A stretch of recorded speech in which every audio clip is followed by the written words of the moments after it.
भूतिया बुड्ढा। ये कहानी आज से 50 साल पहले की है। रामू और उषा ने शिवपुर गांव में अपने लिए एक नया घर लिया था। उषा नए घर को लेकर बहुत खुश थी। उस समय घरों में नल नहीं हुआ करते थे, इसलिए उषा कुएं में से घर के लिए पानी लेने जाती थी। उस कुएं पर गांव की दूसरी औरतें भी पानी भर रही थी। तुमको तो इस गांव में पहले कभी नहीं देखा। नई आई हो क्या इस गांव में? हाँ, हम आज ही इस गांव में आए हैं। हमने गांव का वह जो सबसे बड़ा घर है ना, वो खरीदा है। अरे तुम्हारी मती मारी गई थी क्या, जो उस घर को तुम लोगों ने खरीद लिया? वो घर तो भूतिया है। राम राम राम राम। अब तो तुम्हारी भगवान ही रक्षा करेगा। कुछ भी मत बोलिए। अरे आजकल तो भलाई का जमाना ही नहीं है। हम इसकी भलाई के लिए इसे सचेत कर रहे हैं तो ये हमें ही झूठा कह रही है। जाओ, हमें क्या है। जब भूत तुम दोनों पति पत्नी को कच्चा चबा जाएगा ना, तब समझ आएगा। गांव की औरतों की बातें सुनकर उषा की हालत ऐसी हो गई थी जैसे काटो तो खून नहीं। भूत की बात सुनकर उषा बहुत ज्यादा ही डर गई थी। फिर उषा पानी लेकर घर पहुंचती है। मुझे इस घर में नहीं रहना है, चलो यहाँ से। अरे पागल हो गई हो क्या? कुछ भी बोल रही हो। क्यों नहीं रहना है? आज गांव की औरतें बता रही थी कि इस घर में किसी का भूत रहता है। ना रे बाबा ना, मुझे भूत के साथ रहने का कोई शौक नहीं है। तुम भी कहाँ गांव वालों की बातों में आ गई। सब जलते हैं हमसे, क्योंकि गांव का सबसे बड़ा घर हमारे पास जो है। ये भूत भूत की बात अपने मन से निकाल दो। उषा भी सोचती है कि शायद रामू का कहना सही है। दूसरे दिन रामू काम से बाहर जाता है और उषा घर का सामान जमाने लगती है। तभी उषा को ऐसा लगता है जैसे उषा के पीछे कोई खड़ा है। उषा घबराकर पलट कर देखती है, लेकिन उसे कोई दिखाई नहीं देता। मुझे ऐसा लगा जैसे कोई मेरे पीछे खड़ा है। ये मेरा वहम था या सच में कोई मेरे पीछे था? कहीं गांव वाले सच तो नहीं कह रहे थे? लेकिन उषा अपने डर पर काबू करती है और फिर से अपने कामों में लग जाती है। थोड़ी देर में उसको कमरे में किसी के चलने की आवाज़ सुनाई देती है। रामू को मैंने पहले ही कहा था कि इस घर में भूत है, लेकिन ये रामू तो मेरी कभी नहीं सुनता। अपनी जान बचानी है तो भाग ले उषा यहाँ से। ऐसा कहकर उषा घर से बाहर जाने के लिए निकलती है। तभी उसे दरवाजे पर रामू मिलता है। अरे ओ मेरी उषा, कहाँ भाग रही हो घर के बाहर? रामू, इस घर में सच में भूत है। जब मैं काम कर रही थी तो मुझे ऐसा लगा जैसे मेरे कोई पीछे खड़ा है, और कुछ देर बाद मुझे घर में किसी के चलने की आवाज़ सुनाई दी। अभी चलो यहाँ से, मुझे इस घर में नहीं रहना। अरे दिमाग ठिकाने में है या नहीं? पूरी जमा पूंजी करके इस घर को खरीदा है। इस घर में कोई भूत प्रेत नहीं है। अरे ये सब तुम्हारा वहम है। रामू और उषा की बात सुनकर गांव का आदमी दीनू वहां आ जाता है। अरे भाई, तुम्हारी बीवी बिल्कुल सच बोल रही है। इस घर में एक बुढ़े की आत्मा रहती है। अरे हम गांव वालों ने कई बार उसे घर में देखा है। अगर अपनी जान प्यारी है तो यहाँ से भाग जाओ। अरे तुम्हें किसने बुलाया है भाई?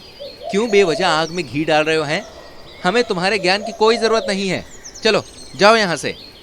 फिर रामू अंदर जाता है और घर के कोने कोने को देखता है, लेकिन उसे वहाँ कोई नहीं दिखाई देता। वो कोई इंसान नहीं है जो तुम्हें दिखाई दे। भूत है, भूत। अरे भूत भूत नहीं है, सब तुम्हारे दिमाग का वहम है। फिर 2-3 दिन सब कुछ सामान्य रहता है। जब एक दिन रामू दूसरे कमरे में टीवी देख रहा था और उषा किचन में काम कर रही थी, तभी अचानक ही किचन के बर्तन गिरने लगते हैं। हे भगवान, ये क्या हो रहा है? अरे सुनो जी, आओ इधर आओ, देखो तो क्या हो रहा है। अरे क्या हुआ? काहे गला फाड़ रही हो? आंखें हैं ये बटन, दिख नहीं रहा है। सारे बर्तन गिर गए हैं।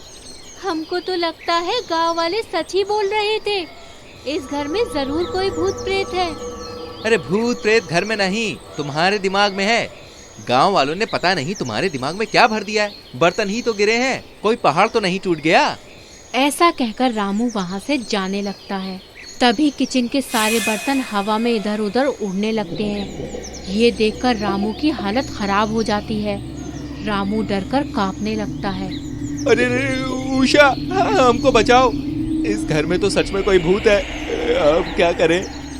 अब समझ में आया, भूत है। हम तो पहले ही कह रहे थे, इस घर में जब से आए तब से कुछ न कुछ अजीब सा हो रहा है। तभी एक आवाज चारों तरफ गूंजने लगती है। ये मेरा घर है, चले जाओ यहाँ से, चले जाओ। तभी एक बुढ़े आदमी की आत्मा वहाँ पर आ जाती है और उषा की तरफ बढ़ने लगती है। फिर उषा के शरीर के अंदर प्रवेश कर लेती है। वे आत्मा जैसे ही उषा के शरीर के अंदर प्रवेश करती है, उषा की आंखें पूरी तरह से लाल हो जाती हैं और नाखून लंबे लंबे, बाल तो उसके पैरों को छूने लगते हैं। उषा बहुत ही भयानक दिखने लगती है। कौन हो तुम? क्यों हमारी बीवी को परेशान कर रहे हो? अरे छोड़ दो हमारी बीवी को भाई। ये घर मेरा है, तुमने यहाँ रहने की गलती की है, तुम्हें तो मरना ही होगा। ये घर तो कालू राम का है, इसे तो हमने खरीदा है, हमें नहीं पता था कि ये घर आपका है। हमें माफ कर दो, हमें जाने दो। अगर तू अपनी बीवी को बचाना चाहता है तो तुझे कालू राम को सजा दिलानी होगी, क्योंकि ये घर मेरा है। तो ये घर आपका है, तो कालू राम ये क्यों कह रहा है कि ये घर उसका है? बुढ़े आदमी की आत्मा रामू को सच्चाई बताती है। एक बार मैं तीर्थ पर जा रहा था, इसलिए मैंने अपने सारे जेवरात कालू राम को संभालने को दिए थे, क्योंकि मुझे उस पर सबसे ज्यादा विश्वास था। लेकिन लालच में आकर उसने मेरे साथ विश्वासघात किया। जब मैंने वापस आकर उससे अपना धन मांगा तो उसने मुझे वापस देने से मना कर दिया।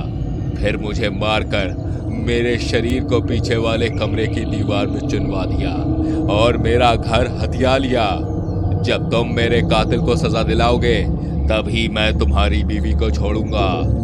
मैं तुमसे वादा करता हूँ कि मैं कालू राम को सजा दिलवाऊंगा और तुम्हारी आत्मा को भी इस घर से मुक्त करवा दूंगा। लेकिन मैं तुम्हारे हाथ जोड़ता हूँ, मेरी बीवी को छोड़ दो, उसे कुछ मत करो। फिर वो भूतिया बुड्ढा उषा को छोड़ देता है। दूसरे दिन रामू अपने वादे को पूरा करने के लिए कालू राम को हवेली के बाकी के बचे हुए पैसे देने का लालच देकर अपने घर बुलाता है। इसी के साथ ही रामू पुलिस को भी इस घटना की जानकारी दे देता है। अरे रामू भाई, मैं पैसे का इतना भी लालची नहीं हूँ कि कुछ दिन पैसे का इंतजार नहीं कर पाता। आराम से पैसे का इंतजाम कर लेते। तुम्हें पैसे का लालच है या नहीं, ये तो अभी पता चल जाएगा।